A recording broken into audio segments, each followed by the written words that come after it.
माननीय अध्यक्ष महोदय, मैं इस बात के लिए आम आदमी पार्टी की सरकार की तारीफ करना चाहता हूं। दिल्ली कोई अकेला राज्य नहीं है। देश के अंदर अलग अलग राज्यों में अलग अलग सरकारें, कोई 5 साल से काम कर रही हैं, कोई 10 साल से काम कर रही हैं, कोई 15 साल से काम कर रही हैं, कोई 20 साल से काम कर रही हैं। कई ऐसी सरकारें हैं इस हिंदुस्तान के अंदर जो 30-30 साल से काम कर रही हैं। लेकिन उन सरकारों का जो स्वास्थ्य का मॉडल है और उसका जो इंडेक्स है, उस इंडेक्स में आज की भी तारीख में दिल्ली का इंडेक्स सबसे 1 नंबर पर आता है। ये उस सीएजी की रिपोर्ट के पहले पार्ट में भी लिखा हुआ है। अध्यक्ष महोदय, जो दूसरे हिस्से की बात हुई, कई माननीय सदस्यों ने उठाया है, कई जिम्मेदार साथियों ने उठाया है। मैं जिम्मेदारी के साथ और सम्मान के साथ कहना चाहता हूं कि दिल्ली के अंदर जिन स्वास्थ्य सेवाओं को देने की जिम्मेदारी दिल्ली के आम आदमी पार्टी की सरकार की थी, हमने जिम्मेदारी के साथ उसमें कदम उठाया और उस चिंतन का, उस सोच का परिणाम था कि भारत के अंदर पहली बार अगर मोहल्ला क्लिनिक कहीं स्थापित हुआ, उसका नाम दिल्ली है और दिल्ली के अंदर मोहल्ला क्लिनिक में काम किया। लेकिन अध्यक्ष महोदय, किस तरह से काउंटर पे कर्मचारी कम हुए, किस तरह से एक एक हॉस्पिटल के अंदर एक डाटा एंट्री ऑपरेटर की भर्ती के लिए हमने संघर्ष करना पड़ा।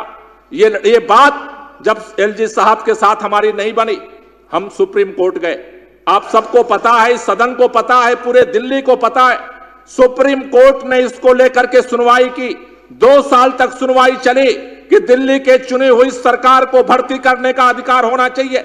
सर्वोच्च न्यायालय ने संविधान पीठ के 5 सदस्यों का गठन किया और संविधान पीठ ने यह फैसला किया कि दिल्ली के अंदर लैंड एंड बिल्डिंग, लैंड को छोड़ करके, पब्लिक ऑर्डर को छोड़ करके और पुलिस को छोड़ करके दिल्ली के चुनी हुई सरकार को निर्णय लेने का अधिकार होना चाहिए।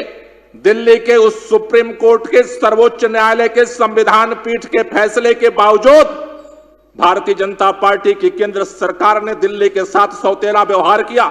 ऑर्डिनेंस ला करके सुप्रीम कोर्ट के फैसले को पलट दिया गया। भारत के इतिहास में ऐसा कभी नहीं हुआ कि संविधान पीठ फैसला करे और सरकार उसको ऑर्डिनेंस ला करके खत्म कर दे। नया कानून बना दिया गया इस दिल्ली के अंदर, दिल्ली के अंदर लोग, दिल्ली की चुनी हुई सरकार भर्ती नहीं कर सकती है।